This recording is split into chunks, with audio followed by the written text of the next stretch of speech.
For years, Uber looked unstoppable. The company expanded into hundreds of cities, attracted billions of dollars from investors, and changed the way millions of people traveled. Yet behind that remarkable growth was a problem that refused to disappear. Every new market cost enormous amounts of money, regulators fought back almost everywhere Uber operated, and profitability remained frustratingly out of reach. It raises an obvious question. How did a company that doesn't manufacture cars, employ most of its drivers, or own a traditional fleet become one of the most influential transportation businesses in history? The answer begins with a simple problem that almost everyone has experienced: a ride that never showed up. In 2008, entrepreneurs Travis Kalanick and Garrett Camp were attending a technology conference in Paris. After the event ended, finding a taxi turned into an exhausting challenge. The streets were crowded. Available cars were almost impossible to find. After waiting far longer than expected, they asked themselves a surprisingly simple question. What if you could request a ride with just one tap on your phone? Today, that idea feels almost inevitable. Back then, it sounded ambitious. Smartphones were still relatively new. App stores had only recently appeared. GPS technology was far less reliable than it is today. Most people still called taxi companies by phone or hailed cabs from the street. Urban transportation had changed very little for decades. But many transformative businesses begin with an ordinary frustration. Garrett Camp initially imagined a service that would let people summon luxury black cars through an app. Travis Kalanick immediately saw something much larger. He wasn't thinking about creating a better taxi company. He was thinking about creating an entirely different kind of marketplace. Instead of purchasing vehicles, hiring full-time drivers, and operating like a conventional transportation business, Uber would simply connect people who needed rides with people willing to provide them. The drivers would own the cars. Uber would own the platform. That decision completely reshaped the economics of the business. Traditional taxi companies carried enormous operating costs. They purchased vehicles, maintained fleets, paid for garages, handled repairs, managed insurance. Uber avoided most of those expenses.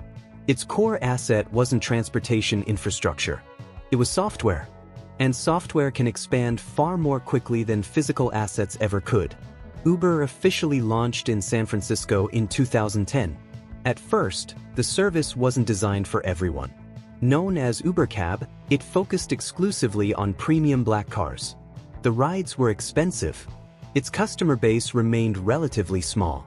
But users became fascinated by one feature that seems completely ordinary today: watching their car approach in real time on a map. Before Uber, requesting a taxi often involved uncertainty. Would the driver actually come? How long would the wait be? Was the dispatcher even accurate? Uber removed much of that uncertainty. Everything happened inside a single app. Customers immediately recognized how much easier the experience had become.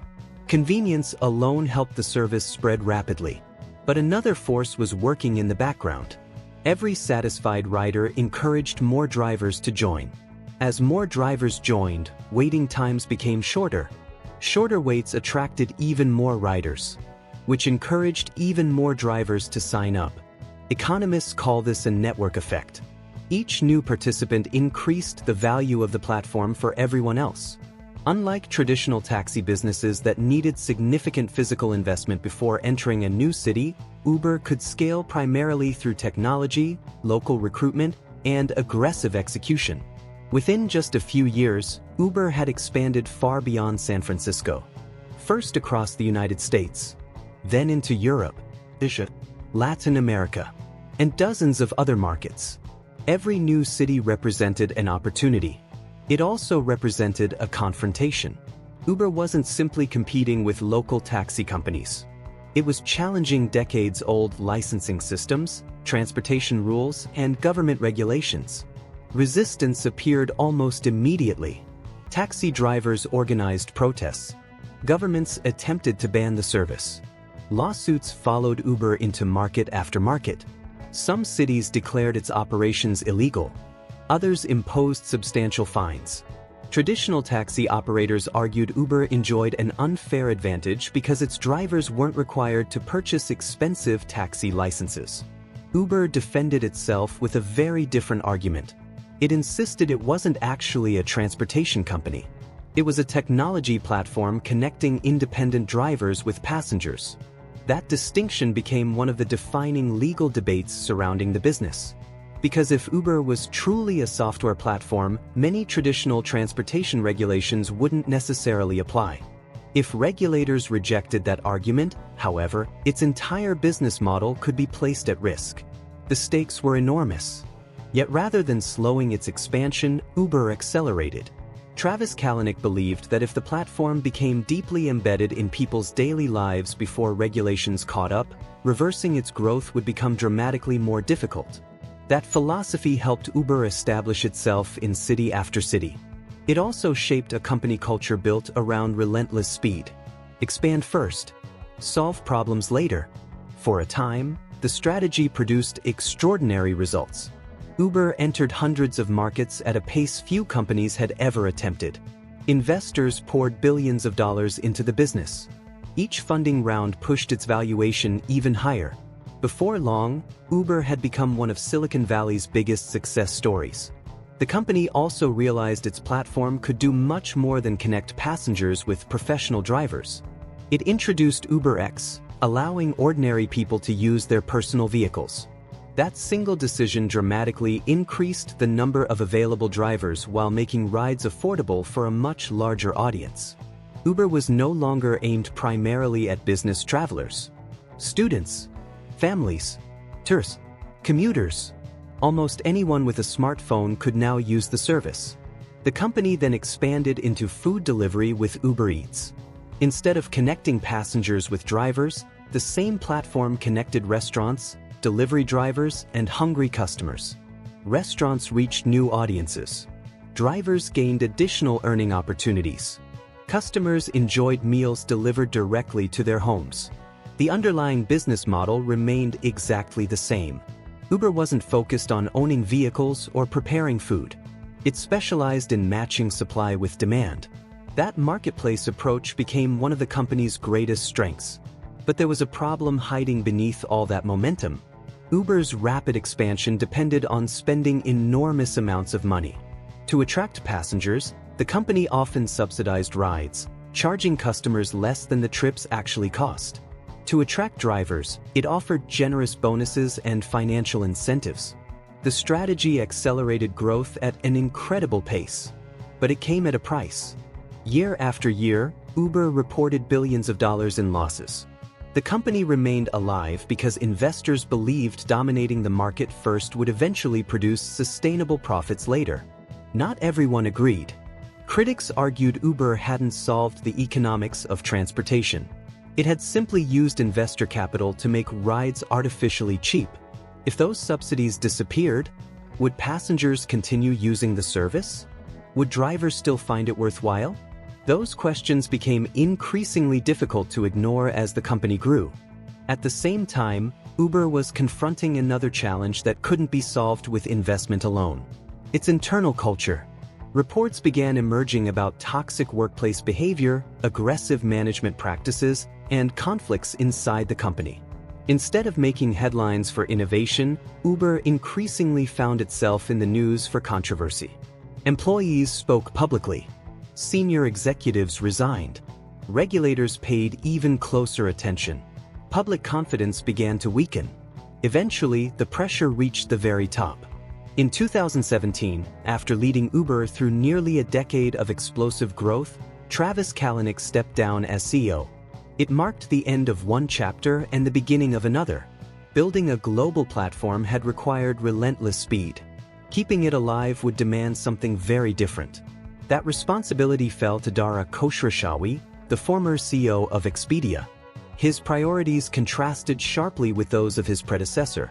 Rather than expanding at any cost, he focused on making the company more stable and sustainable. Relationships with regulators improved.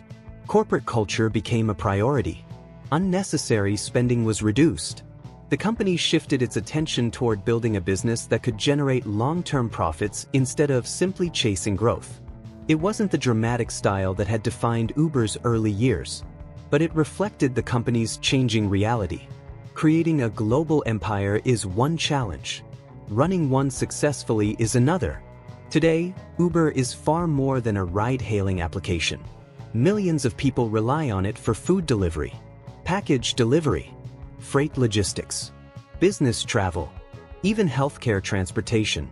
The company has evolved into a digital platform connecting individuals, businesses, and drivers through a single ecosystem. And that's where its real strength lies. Uber doesn't manufacture vehicles. It doesn't build engines. It doesn't maintain massive parking facilities.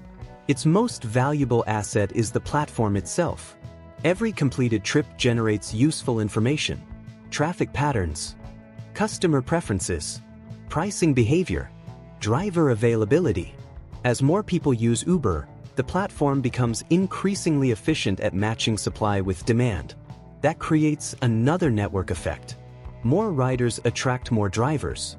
More drivers reduce waiting times. Shorter waits encourage even more riders to join. The cycle continues strengthening itself. Competition, however, has never disappeared. Companies such as Lyft, Bolt, Grab, and Didi dominate different regions around the world, forcing Uber to keep adapting. Governments also continue debating one of the industry's biggest questions. Should drivers be treated as independent contractors? Or should they receive the protections and benefits that come with employee status? The answer carries enormous financial consequences. Another uncertainty is already approaching: autonomous vehicles. If self-driving technology becomes widely available, Uber may eventually rely less on human drivers. At the same time, those advances could lower the barriers for entirely new competitors to enter the market. Transportation is still evolving. Uber understands that remaining successful requires evolving alongside it. Perhaps the most important lesson from Uber has very little to do with taxis. It's about ownership. For generations, businesses measured success by the assets they controlled. More factories, more vehicles, more buildings.